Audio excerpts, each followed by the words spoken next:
সিরিয়ায় সামরিক অভিযানে অংশ নিতে সৌদি সেনা ও যুদ্ধবিমান এখন তুরস্কে। আরেকটি বিশ্বযুদ্ধের দিকে এগিয়ে যাচ্ছে পৃথিবী, বললেন রুশ প্রধানমন্ত্রী। কুর্দিদের বিরুদ্ধে তুর্কি সীমান্তে সহিংসতা ছড়ানোর অভিযোগ তুর্কি প্রধানমন্ত্রীর। শরণার্থী সংকটের জন্য রাশিয়াকে দায়ী করলেন এরদোয়ান।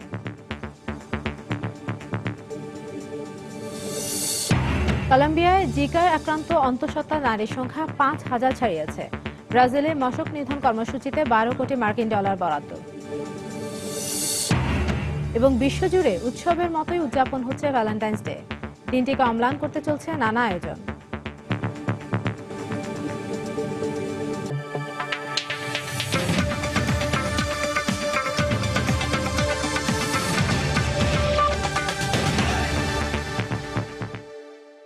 আন্তর্জাতিক সময় সঙ্গে আছি আমি ইশরাত জাহান।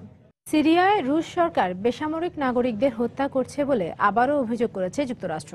এরই মধ্যে দেশটিতে আইএস বিরোধী মার্কিন জোটের হয়ে হামলা চালানোর জন্য তুরস্কে এসে পৌঁছেছে সৌদি সেনা ও বেশ কয়েকটি যুদ্ধবিমান। এই পরিস্থিতিতে বিদ্রোহীদের আলেপ্পোর কয়েকটি গুরুত্বপূর্ণ এলাকা নিজেদের দখলে নেয়ার কথা জানিয়েছে সিরীয় সেনাবাহিনী। সিরীয় প্রেসিডেন্ট বাশার আল আসাদের ভাগ্য দেশটির জনগণই ঠিক করবে বলে মন্তব্য করেছেন ইরানি পররাষ্ট্রমন্ত্রী জাভেদ জারিফ।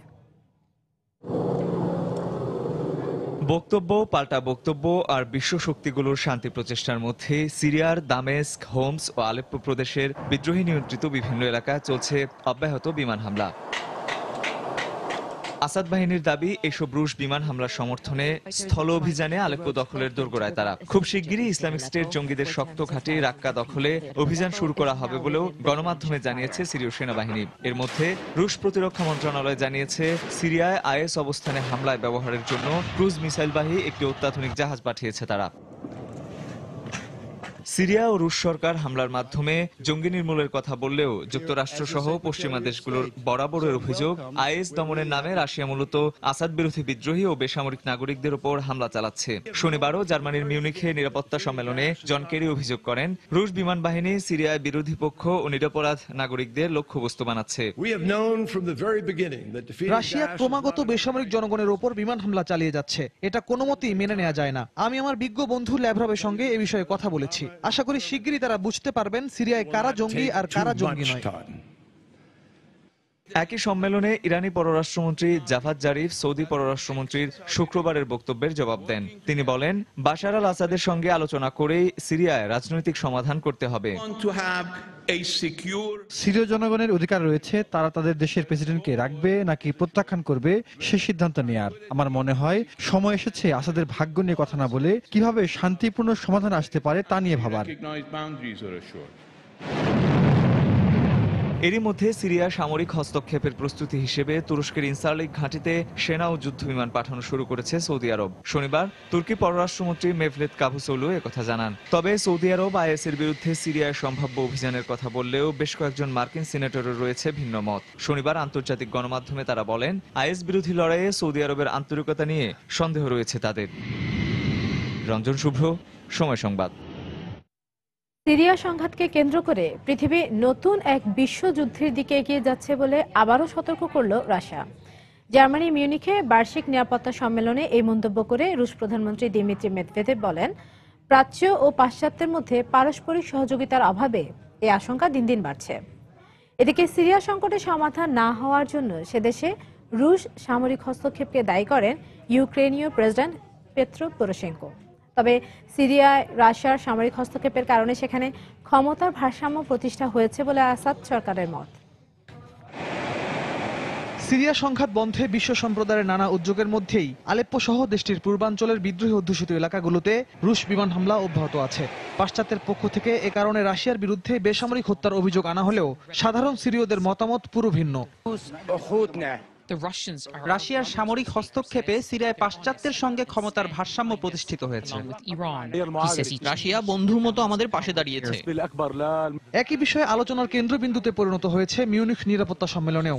রাশিয়া প্রথমে সিরিয়ায় আইএস বিরোধী অভিযান শুরু করলেও সাম্প্রতিক সময় তারা আসাদ সরকার বিরোধী মধ্যপন্থী বিদ্রোহীদের অবস্থানে হামলা চালিয়ে যাচ্ছে বলে অভিযোগ যুক্তরাষ্ট্রের।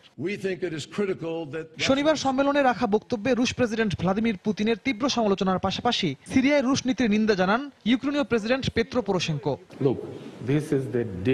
ইউক্রেনে যে সংকট চলছে তা আমাদের অভ্যন্তরীণ কোনো সমস্যা নয়। রাশিয়ার আগ্রাসনের ফলেই এই সংকটের সৃষ্টি। আর এখন সিরিয়ায় যা হচ্ছে তাও কোনো গৃহযুদ্ধ নয়। রাশিয়ার ভুল নীতির কারণেই সেখানে সংঘাত বেড়ে চলেছে। তবে রাশিয়ার প্রতি ন্যাটো সহ পাশ্চাত্যের আস্থাহীনতাকে উদ্বেগজনক উল্লেখ করে পারস্পরিক সহযোগিতা বাড়ানোর প্রয়োজনীয়তা তুলে ধরেন রুশ প্রধানমন্ত্রী দিমিত্র মেদভেদেভ। একে অপরের প্রতি অভিযোগ ছুড়ে দেওয়ার রেওয়াজ বন্ধ না করলে তৃতীয় বিশ্বযুদ্ধ ছড়িয়ে পড়ারও আশঙ্কা প্রকাশ করেন তিনি। সেই সঙ্গে রাশিয়ার বিরুদ্ধে সিরিয়ায় বেসামরিক হত্যার অভিযোগ নাকচ করে দেন রুশ প্রধানমন্ত্রী।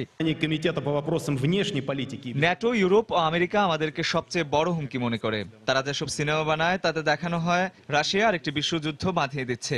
আমার ভাবতে অবাক লাগে আমরা কি 2016 সালে আছি নাকি 1962 সালে। পারস্পরিক আস্থা গড়ে তোলা অত্যন্ত কঠিন, কিন্তু বড় ধরনের বিপদ এড়াতে আমাদেরকে অবশ্যই মতপার্থক্য কমিয়ে আনতে হবে।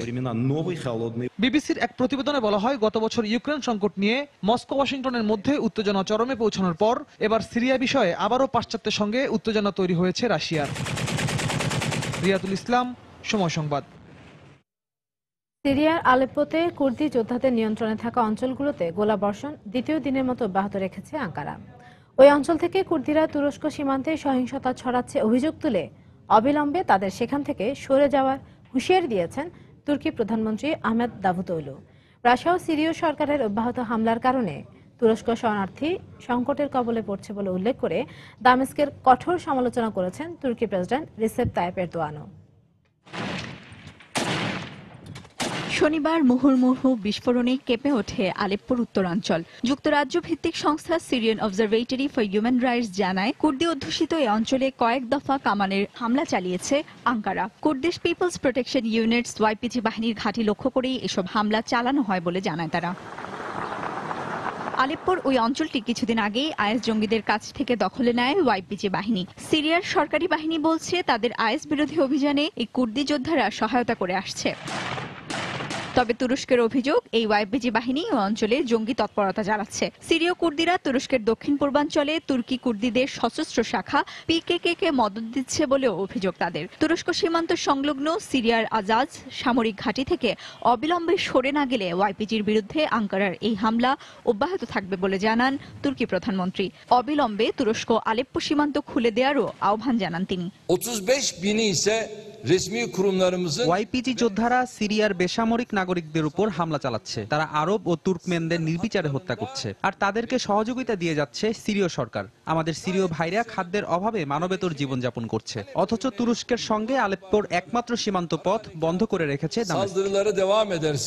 সিরীয় বিদ্রোহীদের ওপর সরকার ও রাশিয়ার বিমান হামলা জোরদারের কারণে মধ্যপ্রাচ্যে শরণার্থী সংকট আরো তীব্র হয়েছে বলে আবারও অভিযোগ করেছে আঙ্কারা। শনিবার তুর্কি প্রেসিডেন্ট রিসেপ তাইপ এরদোয়ান হুঁশিয়ার করে বলেন, এ অবস্থা চলতে থাকলে তারা সিরীয় সরকারের বিরুদ্ধে কঠোর পদক্ষেপ নিতে বাধ্য হবেন। তুরস্ক বছরের শুরুতেই ৩,৫০০ শরণার্থীকে আশ্রয় দিয়েছে। সরকারি বাহিনী ও রাশিয়া মিলিতভাবে হামলা বাড়ানোয় অনেকেই সিরিয়া থেকে তুরস্কে পালিয়ে আসছে। আমাদের ধৈর্যের একটা সীমা আছে। সিরীয় সরকার যদি সমস্যাগুলো আমাদের দিকে ঠেলে দিতে থাকে, তাহলে তাদের প্রতিও আমাদের আচরণ সহযোগিতামূলক হবে না। কেবল হুঁশিয়ারি দিয়েই থেমে থাকেনি আঙ্কারা। সিরিয়ার লাতাকিয়া সরকারি বাহিনীর ঘাঁটি লক্ষ্য করে কয়েক দফা গোলা বর্ষণ করে তারা। রুশ গণমাধ্যম আরটির খবরে বলা হয়, আলেপ্পোতেও কুর্দি যোদ্ধাদের পাশাপাশি সিরীয় বাহিনীর উপর হামলা চালাচ্ছে তুর্কি সেনারা। সঞ্জিদা ইসলাম, সময় সংবাদ। কলম্বিয়ায় জিকা আক্রান্ত অন্তঃসত্ত্বা নারীর সংখ্যা ৫,০০০ ছাড়িয়েছে। দেশটিতে গেল এক সপ্তাহে এই রোগ সংক্রমণের হার বেড়েছে ২৩%। এদিকে জিকার সংক্রমণ শূন্যের কোঠায় নামিয়ে আনতে মশার প্রজননস্থল স্থায়ীভাবে ধ্বংসের আহ্বান জানিয়েছেন ব্রাজিলের প্রেসিডেন্ট দিলমা রোসেফ। জিকার প্রাদুর্ভাব ঠেকাতে দেশটিতে মশক নিধন কর্মসূচিতে $১২৫ মিলিয়ন বরাদ্দ করা হয়েছে। ব্রাজিলের রাস্তার মোড়ে মোড়ে গিয়ে জিকা ভাইরাসের সতর্কতামূলক লিফলেট বিতরণ করছে সেনা সদস্যরা। ব্যবসা প্রতিষ্ঠান, অফিস, আদালত, এমনকি বাদ যাচ্ছে না আবাসিক এলাকাও। ভাইরাসের সংক্রমণ থেকে বাঁচার কৌশল সম্পর্কে স্থানীয় বাসিন্দাদের হাতে কলমে প্রশিক্ষণ দিতেও দেখা যায় তাদের। জিকা ভাইরাসের প্রাদুর্ভাব ঠেকাতে শুক্রবার থেকে বিশেষ অভিযানে নামে প্রতিরক্ষা বাহিনীর 2 লক্ষাধিক সদস্য। গ্রহণ করা হয়েছে 125 মিলিয়ন মার্কিন ডলারের মশক নিধন কর্মসূচি। শনিবার 25টি রাজ্যে কাজ করেছে সামরিক বাহিনীর সদস্যরা। মশার প্রজনন কেন্দ্র ধ্বংসের প্রয়োজনীয় প্রশিক্ষণ দেওয়া হয়েছে তাদের। অভিযানের দ্বিতীয় ধাপে প্রাপ্তবয়স্ক মশা নিধনে কাজ শুরু হবে। রোববার এই অভিযানে অংশ নেন প্রেসিডেন্ট দিলমা রুসেফও। আসন্ন অলিম্পিক আয়োজনকে শঙ্কামুক্ত করতে এই অভিযানে রিও ডি জেনেরোকে অগ্রাধিকার দেওয়া হচ্ছে বলে জানান তিনি। এই নগরীতে কাজ করছে 70,000 সেনা সদস্য। স্থানীয় প্রশাসন, স্বাস্থ্য বিভাগের সমন্বিত প্রচেষ্টায় এই অভিযান পরিচালনা করছে সরকার। তবে জনগণের স্বতঃস্ফূর্ত অংশগ্রহণ ছাড়া জিকা বিরোধী এই যুদ্ধে জয়লাভ সম্ভব নয়। দেশে জিকার সংক্রমণ শূন্যের কোঠায় নামিয়ে আনতে আমাদের এমন ব্যবস্থা নিতে হবে যাতে নতুন করে একটি মশাও জন্মাতে না পারে। এদিকে ল্যাতিন আমেরিকার দেশ কলম্বিয়ায় জিকা ভাইরাসে আক্রান্ত মানুষের সংখ্যা 31,500-এ পৌঁছেছে। স্বাস্থ্য বিভাগের হিসেবে গেল এক সপ্তাহে এই রোগের প্রাদুর্ভাব বেড়েছে 23%, আর অন্তঃসত্ত্বা নারীদের ক্ষেত্রে প্রায় 58%। জিকায় আক্রান্ত অন্তঃসত্ত্বা নারীর সংখ্যা 5,000 ছাড়ালেও এখন পর্যন্ত মাইক্রোসেফালি বা ছোট মাথার কোনো শিশুর জন্মের খবর পাওয়া যায়নি। আর 140 জন বাসিন্দা আক্রান্ত হয়েছে মশার মাধ্যমে ছড়ানো আরেক রোগ গুলেনবেরিতে। জানুয়ারি মাসের প্রথম সপ্তাহে জিকায় আক্রান্ত 3 ব্যক্তির মৃত্যু হয় কলম্বিয়ায়। দেশটির স্বাস্থ্য বিভাগের আশঙ্কা বছরের শেষ নাগাদ সেখানে জিকা আক্রান্ত রোগীর সংখ্যা 6 লাখ ছাড়িয়ে যেতে পারে। জাহিদুর রহমান, সময় সংবাদ। আন্তর্জাতিক সময় আরো দেখবেন। 100 বছরের রেকর্ড ভেঙে নিউ ইয়র্কের তাপমাত্রা নেমে এসেছে -15 ডিগ্রি সেলসিয়াসে। 45 মাইল বেগে বইছে দমকা হাওয়া। বিশ্বের বিভিন্ন দেশে উৎসবের মতোই উদযাপন করা হচ্ছে ভ্যালেন্টাইন্স ডে। দিনটিকে প্রেম, সৌন্দর্য আর ভালো লাগায় অম্লান করে রাখতে চলছে নানা আয়োজন। কোথাও আলোর ফুল দিয়ে সাজিয়ে তোলা হয়েছে, আবার কোথাও প্রেমিক যুগল ভিন্নভাবে প্রকাশ করেছে নিজেদের ভালোবাসা। তবে পাকিস্তানের পেশোয়ার সহ বেশ কয়েকটি জায়গায় নিষিদ্ধ করা হয়েছে দিনটি উদযাপন। ভালোবাসা দিবস বলে কথা, গোলাপ ফুল ছাড়া কি যায় এদিন ভাবা? তাই তো হংকংয়ে এবার ভালোবাসা দিবসের বিশেষ আয়োজন এই আলোর গোলাপ। পূব থেকে পশ্চিমে ভালোবাসা ছড়িয়ে দিতেই এলইডি গোলাপ ফুলের এই দৃষ্টিনন্দন সাজ জানালেন আয়োজকরা। এরকম 25,000 ফুল লাগানো রয়েছে, যার প্রতিটিতেই রয়েছে 60টি করে পাপড়ি। সাদা গোলাপ বাছাইয়ের পেছনেও রয়েছে কারণ, সুব্রত নিষ্কলুষ ভালোবাসারই প্রতীক। এদিকে আবার রাশিয়ায় ভ্যালেন্টাইন্স ডে উদযাপন করতে ভিন্ন রকমের প্রস্তুতি এই 6 প্রেমিক যুগলের। 337 মিটার উঁচুতে দাঁড়িয়ে ভালোবাসা দিবসের একদিন আগে প্রিয় মানুষটিকে চুমু খেয়ে এই দিন উদযাপন করলেন তারা। তবে এবারে Valentine's day talk of the town মিশেলকে বারাক ওবামার শুভেচ্ছা জানানো। মার্কিন এই প্রেসিডেন্ট শনিবার বিখ্যাত টিভি শো দি এলেন ডিজেনারেসে হাজির হন। উপস্থাপিকা এলেনের সাথে বেশ কিছুক্ষণ গল্পের পর স্ত্রী ফার্স্ট লেডি মিশেলকে বেশ নাটকীয়ভাবেই ভ্যালেন্টাইন্স ডে শুভেচ্ছা জানান Barack Obama. Because I love you so much, I Obama care about you more than you even know. এদিকে ভারতে ভ্যালেন্টাইন্স ডেতে পরিবারের পাশাপাশি নিরীহ জীবজন্তুকেও ভালোবাসতে উৎসাহিত করছে প্রাণী অধিকার সংরক্ষণ সংস্থা পেটা। সংস্থাটি শনিবার হিমাচল প্রদেশের সিমলায় এই বিষয়ে একটি ক্যাম্পেইনের আয়োজন করে। তবে ধর্ম পরিপন্থী উল্লেখ করে পেশোয়ার সহ পাকিস্তানের বেশ কয়েকটি জায়গায় নিষিদ্ধ করা হয়েছে ভ্যালেন্টাইন্স ডে উদযাপন। পাক প্রেসিডেন্ট মামনুন হুসেইন ইসলামাবাদের এক অনুষ্ঠানে ভাষণে বলেন, পাকিস্তানের সংস্কৃতিতে ভ্যালেন্টাইন্স ডে কোনো স্থান নেই। তানজিম মুনিয়াত, সময় সংবাদ।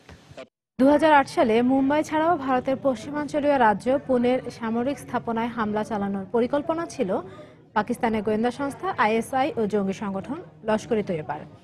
মামলার রাজসাক্ষী ডেভিড কোলম্যান হেডলি তার সাক্ষ্যে এমন তথ্য প্রদান করেছেন বলে দাবি করেছেন ভারতের পাবলিক প্রসিকিউটর উজ্জ্বল নিকম।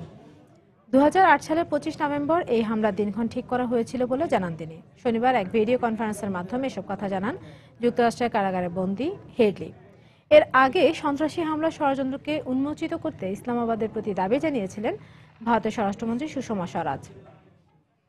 মুম্বাই হামলায় সংশ্লিষ্টতা ছিল না পাকিস্তানের এমন দাবির পক্ষে যুক্তি প্রমাণ উপস্থাপনের আহ্বানও জানানো হয়।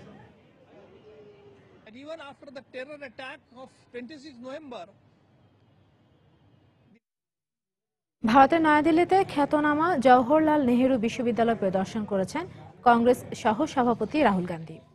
রাহুল গান্ধীর বিশ্ববিদ্যালয় পরিদর্শনের বিরোধিতা করে কালো পতাকা উত্তোলন করেন বিজেপি ছাত্র শাখার শিক্ষার্থীরা। শিক্ষার্থীরা অভিযোগ করেন, রাহুল গান্ধীর বিশ্ববিদ্যালয়টি পরিদর্শনে এখতিয়ার নেই, এমনকি তিনি বিশ্ববিদ্যালয়ের প্রাক্তন শিক্ষার্থীও নন। শিক্ষার্থীদের রাজনৈতিকভাবে বিভক্ত করাই রাহুল গান্ধীর উদ্দেশ্য বলে মন্তব্য করেন তারা। এদিকে রাহুল গান্ধী বলেন, তার ভালো লাগছে এই ভেবে যে তার দেশে তার সামনে কালো পতাকা ওড়ানোর অধিকার আছে শিক্ষার্থীদের। একদিন আগে বিশ্ববিদ্যালয়টির ছাত্র ইউনিয়ন সভাপতিকে গ্রেপ্তার করে পুলিশ।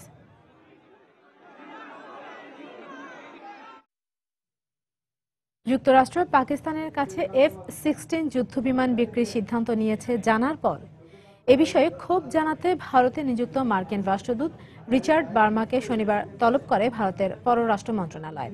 পাকিস্তান সন্ত্রাসীদের জন্ম দেয় উল্লেখ করে যুক্তরাষ্ট্র কেন দেশটিতে যুদ্ধবিমান বিক্রির সিদ্ধান্ত নিয়েছে তা নিয়ে হতাশা প্রকাশ করেন ভারতের পররাষ্ট্র মন্ত্রণালয়ের মুখপাত্র বিকাশ স্বরূপ। পাকিস্তান ভারতে সন্ত্রাসী পাঠিয়ে বিভিন্ন সময় হামলা করেছে জানার পরও পাকিস্তানের কাছে যুক্তরাষ্ট্রের অস্ত্র বিক্রির সিদ্ধান্ত নেওয়া উচিত হয়নি বলেও টুইটারে মন্তব্য করেন তিনি। এরপর দেশটির পররাষ্ট্র সচিবের সঙ্গে দেখা করেন রিচার্ড বার্মা। শুক্রবার ওবামা প্রশাসন জানায় তারা পাকিস্তানের কাছে প্রায় $70 কোটি যুদ্ধবিমান ও অস্ত্র বিক্রির সিদ্ধান্ত নিয়েছে। ফিলিস্তিনের পশ্চিম তীরের হেব্রনে 17 বছরের এক ফিলিস্তিনি কিশোরী সহ 3 জনকে গুলি করে হত্যা করেছে ইসরায়েলি সেনাবাহিনী। নিহত ওই বালিকা ইসরায়েলি বাসিন্দাদের ওপর ছুরিকাঘাত করেছে অভিযোগ সেনা কর্তৃপক্ষের। তবে সে সময় কোনো ইসরায়েলি নাগরিক হতাহতের ঘটনা ঘটেনি বলে জানায় সংবাদ সংস্থা রয়টার্স। ইসরায়েল বিরোধী বিক্ষোভ আর হামলার অভিযোগ গেল কয়েক মাসে 158 ফিলিস্তিনিকে হত্যা করা হলো। বিপরীতে গেল বছরের নভেম্বর থেকে নতুন করে শুরু হওয়া সহিংসতায় ছুরিকাঘাত, গাড়ি চাপার ঘটনায় এক মার্কিন নাগরিক সহ 27 ইসরায়েলি নিহত হয়। গাজা দক্ষিণাঞ্চলে মিশরের প্রবেশের একমাত্র পথ রাফা সীমান্ত 2 দিনের জন্য খুলে দেওয়া হয়েছে। এরই মধ্যে মিশরের প্রবেশের জন্য নিবন্ধন করেছেন 25,000 ফিলিস্তিনি সংবাদ মাধ্যম মানের তথ্য জানায় অনুযায়ী যাদের মধ্যে প্রায় 3,500 মানুষই মিশর যাচ্ছে চিকিৎসার জন্য। 2007 সাল থেকে ইসরায়েল ও মিশরের যৌথ অবরোধের কারণে এই দুই দেশের সব ধরনের ভ্রমণ সুবিধা থেকে বঞ্চিত গাজাবাসী। তার উপর 2014 সালের ডিসেম্বরের দিকে ইসরায়েলের সামরিক অভিযানের পর হামাসের বিরুদ্ধে রকেট হামলার অভিযোগ তুলে রাফা সীমান্ত বন্ধ করে দেয় মিশর। এই সীমান্ত দিয়ে বাজার, চিকিৎসা, ছোটখাটো ব্যবসা থেকে শুরু করে নানা ধরনের কাজে মিশর যাতায়াত করত গাজাবাসী। জর্ডানে বাস করা সিরিয়ার প্রায় 86% অভিবাসী দেশটির দারিদ্র্য সীমার নিচে বাস করছে বলে জানিয়েছে জাতিসংঘের শরণার্থী বিষয়ক সংগঠন UNHCR। বর্তমানে সিরিয়ার প্রায় 16 লাখ শরণার্থী জর্ডানে বাস করছে। নারী ও শিশু সহ এদের অধিকাংশই অনিবন্ধনকৃত হওয়ায় শরণার্থী শিবিরের বাইরে মানবেতর জীবনযাপন করছেন তারা। এদিকে তহবিলের অভাবে হাজার হাজার শরণার্থীকে সাময়িকভাবে ত্রাণ সহায়তা দেয়া বন্ধ রেখেছে UNHCR সহ আন্তর্জাতিক মানবাধিকার বিষয়ক সংগঠনগুলো। জর্ডানে বাস করা সিরীয় শরণার্থীদের মধ্যে বর্তমানে মাত্র 6 লাখ শরণার্থী নিবন্ধনকৃত। সুইডেনে একটি শরণার্থী শিবিরে এক ব্যক্তির মৃত্যুর ঘটনার কারণ উদ্ঘাটনে অনুসন্ধান চালাচ্ছে দেশটির পুলিশ। এ নিয়ে 1 মাসের মধ্যে দ্বিতীয়বারের মতো সুইডেনের শরণার্থী শিবিরে এই ধরনের ঘটনা ঘটল। পুলিশ জানায় শনিবার রাজধানী স্টকহোম থেকে 240 কিলোমিটার উত্তরের জুসন শহরের একটি শরণার্থী শিবিরে মারামারি শুরু হলে এই দুর্ঘটনা ঘটে। সুইডেনের স্থানীয় গণমাধ্যম জানায় এই ঘটনায় 4 শরণার্থী জড়িত। তবে এই ঘটনায় শরণার্থী শিবিরের কোনো কর্মচারী হতাহত হয়নি বলেও জানানো হয়।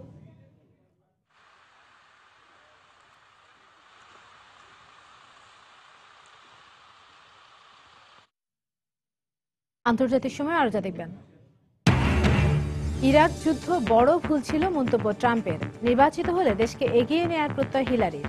অভিবাসন নীতি ঢেলে সাজানোর প্রতিশ্রুতি স্যান্ডার্সের। 100 বছরের রেকর্ড ভেঙে এবার নিউ ইয়র্কের তাপমাত্রা নেমে এসেছে -15 ডিগ্রি সেলসিয়াসের নিচে। 45 মাইল বেগে বইছে দমকা হাওয়া। তীব্র ঠান্ডায় নগরবাসীকে ঘর থেকে বের না হওয়ার পরামর্শ দিয়েছেন নিউ ইয়র্কের মেয়র। এরই মধ্যে ঠান্ডায় জ্ঞান হারানো বাঙালি এক তরুণকে হাসপাতালে নেওয়া হয়েছে। এই পরিস্থিতিতে একদিকে অসুস্থ হবার ভয়, অন্যদিকে কাজ হারানোর ভয়ে শঙ্কিত প্রবাসীদের অনেকেই। নিউ ইয়র্ক থেকে শিহাবুদ্দিন কিস্তুর পাঠানো তথ্য ছবি নিয়ে ডেস্ক রিপোর্ট। শনিবার সকাল থেকে তাপমাত্রা নামতে থাকে। সকালের তাপমাত্রা 7 ডিগ্রি সেলসিয়াস থাকলেও সন্ধ্যার পর তা নেমে আসে -14.5 ডিগ্রি সেলসিয়াসে।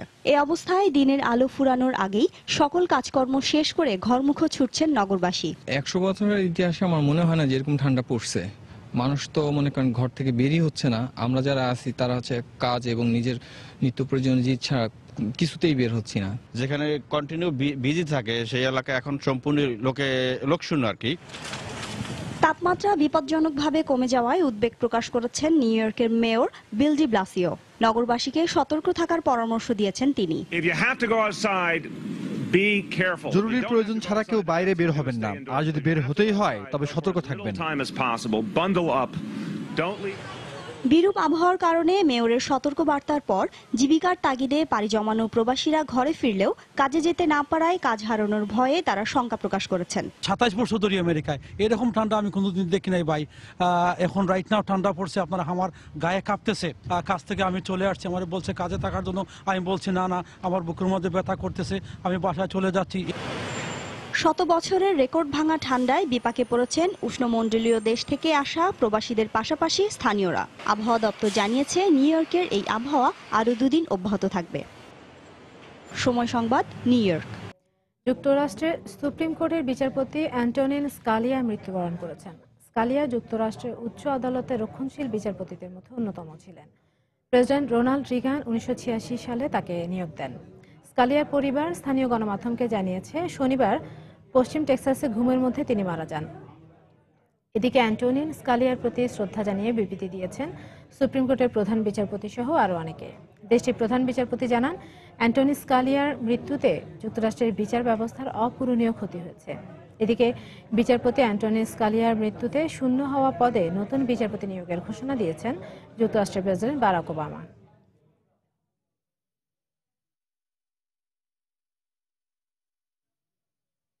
ইরাক যুদ্ধ বড় ভুল ছিল উল্লেখ করে মিথ্যা অজুহাতে জর্জ ডব্লিউ বুশ দেশটিতে হামলা চালিয়েছিলেন বলে মন্তব্য করেছেন রিপাবলিকান মনোনয়ন প্রত্যাশী ডোনাল্ড ট্রাম্প। শনিবার রিপাবলিকানদের এক বিতর্কে অংশ নেন 6 মনোনয়ন প্রত্যাশী। এদিকে নেভাদায় ডেমোক্র্যাটদের প্রচারণায় হিলারি নিজেকে প্রগতিশীল প্রার্থী দাবি করে দেশকে এগিয়ে নেওয়ার প্রত্যয় ব্যক্ত করেন। ডেমোক্র্যাট দলের আরেক মনোনয়ন প্রত্যাশী বার্নি স্যান্ডার্স প্রয়োজনে নির্বাহী ক্ষমতা ব্যবহার করে অভিবাসন নীতি ঢেলে সাজানোর প্রতিশ্রুতি দেন।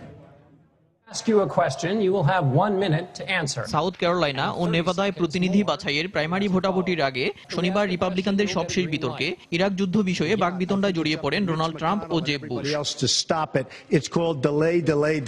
সাউথ ক্যারোলাইনার গ্রিনভিলে সিবিএস আয়োজিত বিতর্কে যুক্তরাষ্ট্রের 9/11 এর হামলা প্রতিরোধে ব্যর্থতার জন্য জেব বুশের অগ্রজ জর্জ ডব্লিউ বুশের নিন্দা করেন ট্রাম্প। যুক্তরাষ্ট্রের ইরাক যুদ্ধে জড়িয়ে পড়ারও সমালোচনা করেন তিনি। অবশ্যই ইরাক যুদ্ধ একটি বড় ভুল ছিল। বুশ এ ব্যাপারে মিথ্যা বলেছেন। বুশ প্রশাসন বলেছিল দেশটিতে ব্যাপক বিধ্বংসী অস্ত্র আছে, অথচ তার কিছুই ছিল না। জবাবে জেব বুশ ট্রাম্পকে অসুস্থ ও ক্লান্ত উল্লেখ করে বলেন, মানুষের নিন্দা করাই ট্রাম্পের কাজ। বাবা জর্জ বুশ ও অগ্রজকে নিজের আদর্শ মনে করেন বলেও জানান তিনি। টেড ক্রুজের সঙ্গে ট্রাম্প সুপ্রিম কোর্টে বিচারপতি নিয়োগ বিষয়ে বিতর্কে জড়ান। ওবামা একজন লিবারালকে নতুন বিচারপতি নিয়োগ করবেন। টেড ক্রুজের এমন মন্তব্যে ট্রাম্প তাকে বড় মিথ্যাবাদী বলে উল্লেখ করেন। পাশাপাশি আগামী নির্বাচন পর্যন্ত এই বিষয়টি বিলম্বিত করতে রিপাবলিকান সিনেটরদের প্রতি আহ্বান জানান তিনি। তবে যত দ্রুত সম্ভব সুপ্রিম কোর্টে নতুন বিচারপতি নিয়োগে ওবামার প্রতি আহ্বান জানিয়েছেন 2 ডেমোক্রেট মনোনয়ন প্রত্যাশী হিলারি ক্লিন্টন ও বার্নি স্যান্ডার্স।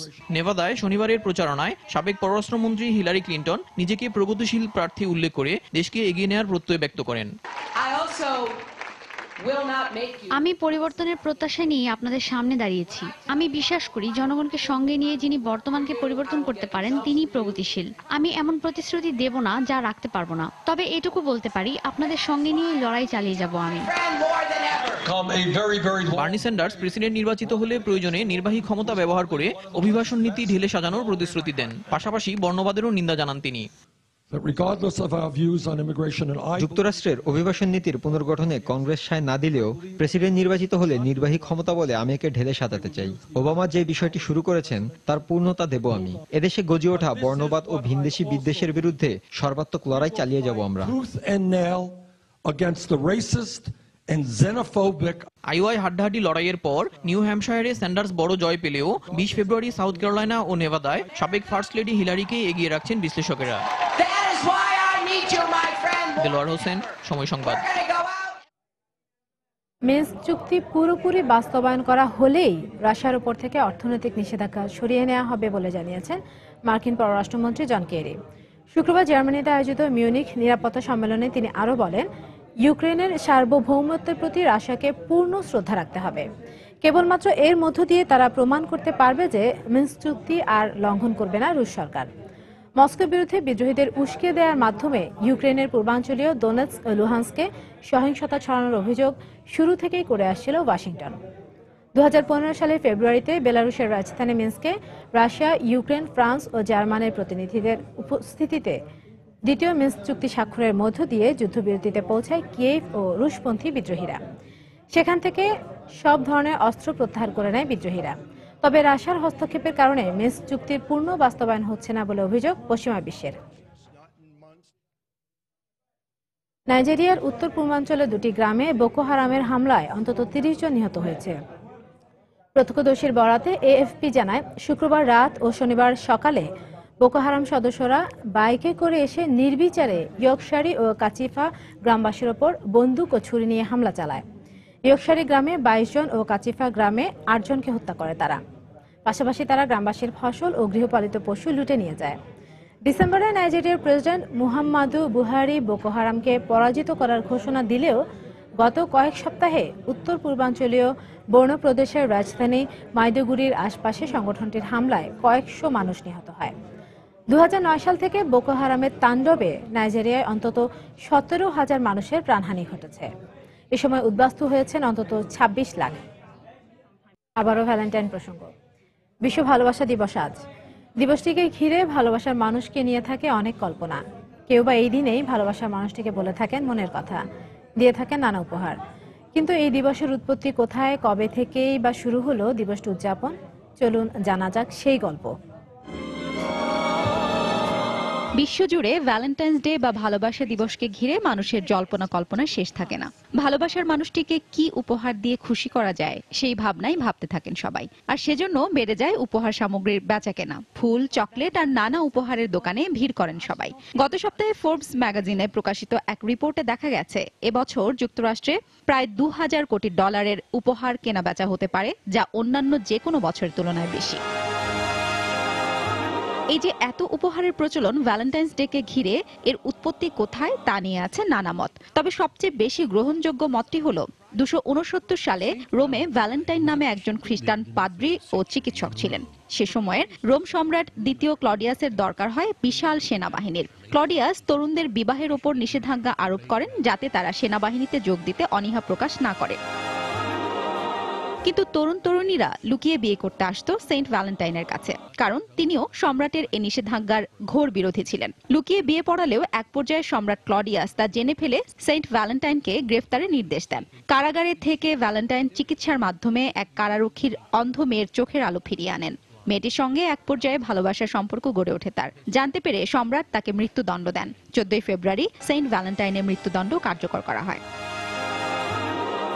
496 সালে পোপ সেন্ট জেলাসিও প্রথম জুলিয়াস ভ্যালেন্টাইনের আত্মত্যাগের স্মরণে 14 ফেব্রুয়ারিকে ঘোষণা করেন ভ্যালেন্টাইন্স ডে হিসেবে। 14 ফেব্রুয়ারিকে বিশ্বব্যাপী ভালোবাসা দিবস হিসেবে চিঠির পাশাপাশি ফুল অথবা চকলেট কিংবা অন্যান্য উপহার দেওয়ার প্রচলন চলে আসছে। যুক্তরাজ্যে মোট জনসংখ্যার অর্ধেক প্রায় 100 কোটি পাউন্ড খরচ করে ভালোবাসা দিবসের জন্য কার্ড, ফুল, চকলেট ও অন্যান্য উপহার কিনতে। সময় সংবাদ। এ কোনো রূপকথার গল্প নয়, বাস্তব। যুদ্ধের ভয়াবহতা যাদের বিচ্ছিন্ন করে বহু দূরে সরিয়ে রেখেছিল। 7 দশক পর নরউড থমাস এবং জয়েস মরিস আবার নিজেদের ভালোবাসার মানুষকে ফিরে পেয়েছেন। অতৃপ্ত হৃদয়ের গভীরে লুকিয়ে থাকা প্রেমে নতুন করে আত্মহারা হয়েছেন দুজন। সময়টা 1945। সারা পৃথিবী জুড়ে চলছে দ্বিতীয় বিশ্বযুদ্ধের ভয়াবহতা। এমন এক সংকটময় মুহূর্তে লন্ডনের এক স্টেশনে 21 বছর বয়সী যুক্তরাষ্ট্রের প্যারাট্রুপার নরুট থমাসের সাথে দেখা হয় 17 বছর বয়সী ব্রিটিশ তরুণী মরিস জয়েসের। শুরু হয় আলাপ, বন্ধুত্বের পর তা গড়ায় ভালোবাসায়। কিন্তু যুদ্ধের ভয়াবহতা হারিয়ে যায় তাদের ঘর বাঁধার স্বপ্ন। পরবর্তীতে থমাস ঘর বাঁধেন ভার্জিনিয়ায়, আর মরিস বিয়ে করে চলে যান অস্ট্রেলিয়াতে। এরপর কেটে গেছে দীর্ঘ ৭০টি বছর। গত বছরের শেষের দিকে ইন্টারনেটের বদৌলতে আবারও একে অন্যের মুখোমুখি হন। কথা দেন এই বছরে ভালোবাসা দিবসের আগেই দেখা করবেন তারা। যেই কথা সেই কাজ। অপেক্ষার পালা শেষে বুধবার ভার্জিনিয়া থেকে অস্ট্রেলিয়ার দক্ষিণাঞ্চলীয় শহর অ্যাডিলেটে যান নরুট থমাস। আমার খুব ভালো লাগছে তাকে দেখে, যাকে ৭০ বছর আগে শেষ দেখেছি। যদিও সেই সময়ের সাথে আজকের সময়ের তফাৎ অনেক, তবু আমার জীবনে এর থেকে ভালো কিছু আগে ঘটেনি। থমাস এবং মরিসের এই সাক্ষাতে বড় ভূমিকা রেখেছেন তাদের সন্তানেরা। গত বছর জয়েস হঠাৎ সংবাদপত্রে দেখেন ভার্জিনিয়ায় ৯১ বছর বয়সী পাইলট থমাস নরউডের অভিনব জন্মদিন পালনের খবর। এরপরেই জয়েস তার ছেলে রবার্ট মরিসকে জানান সবটুকু। রবার্ট খুঁজে বের করেন থমাস এবং তার ছেলেকে। বাকিটুকু এখন বিশ্বের সব ভালোবাসা প্রেমী মানুষদের মুখে মুখে। শাশ্বত সত্য, সময় সংবাদ। আইসিসি অনূর্ধ্ব ১৯ ক্রিকেট বিশ্বকাপের খবর। ইতিহাস রচনা করল ওয়েস্ট ইন্ডিজ অনূর্ধ্ব ১৯ ক্রিকেট দল। যুব বিশ্বকাপের ইতিহাসে প্রথম শিরোপা জয়ের স্বাদ পেল তারা। প্রথমে ব্যাট করে ১৪৫ রান করে ভারত। জবাবে ৫ উইকেট ও ৩ বল বাকি থাকতে স্বপ্নিল জয় পায় ওয়েস্ট ইন্ডিজ। শিশির ভেজা সকালে মিরপুরে টস হেরে ব্যাট করতে নেমে ক্যারিবীয় যুবাদের পেস আগুনে দগ্ধ হয় ভারত। দলীয় ২৭ রানে প্রথম সারির ৩ ব্যাটসম্যানের উইকেট তুলে নেন জোসেফ। দ্রুতই ৩ উইকেট হারানোর ধাক্কা সামলে উঠতে পারেনি সাবেক চ্যাম্পিয়নরা। তাই দলীয় ৫০ রানে ৫ উইকেট হারালে দারুণ ব্যাটিং বিপাকে পড়ে ভারত। শেষ পর্যন্ত সরফরাজের ৫০তে ১৪৫ রানে সংগ্রহ পায় কোচ রাহুল দ্রাবিড়ের দল। জোসেফ ও জন ৩টি করে উইকেট নেন। জবাব দিতে নেমে শুরুতেই হোঁচট খায় ক্যারিবীয়রা। দলীয় ২৮ রানে বিদায় নেন তাদের ২ ওপেনার। অধিনায়ক হেটমারও ফেরেন ব্যক্তিগত ২৩ রান করে। এরপর দ্রুতই স্প্রিঙ্গার ও গলি আউট হলে ৭৭ রানে ৫ উইকেটে হারিয়ে দারুণ বিপদে পড়ে ক্যারিবীয়রা। তবে শেষ পর্যন্ত কার্টির ৫৬ ও পলের ৪০ রানের অপরাজিত ইনিংসে প্রথমবারের মতো যুব বিশ্বকাপ জয়ের উল্লাসে মাতে ওয়েস্ট ইন্ডিজ অনূর্ধ্ব ১৯ ক্রিকেট দল।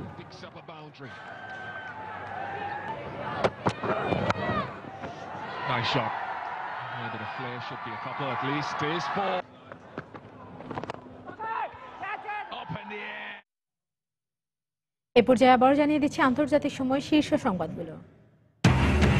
সিরিয়ায় সামরিক অভিযানে অংশ নিতে সৌদি সেনা ও যুদ্ধবিমান এখন তুরস্কে। আরেকটি বিশ্বযুদ্ধের দিকে এগিয়ে যাচ্ছে পৃথিবী, বললেন রুশ প্রধানমন্ত্রী।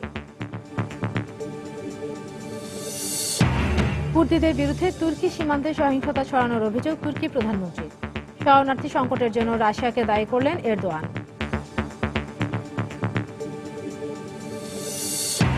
কলম্বিয়ায় জিকায় আক্রান্ত অন্তঃসত্ত্বা নারীর সংখ্যা ৫,০০০ ছাড়িয়েছে। ব্রাজিলে মশক নিধন কর্মসূচিতে ১২ কোটি মার্কিন ডলার বরাদ্দ। এবং বিশ্বজুড়ে উৎসবের মতোই উদযাপন হচ্ছে ভ্যালেন্টাইন্স ডে। দিনটিকে অম্লান করতে চলছে নানা আয়োজন।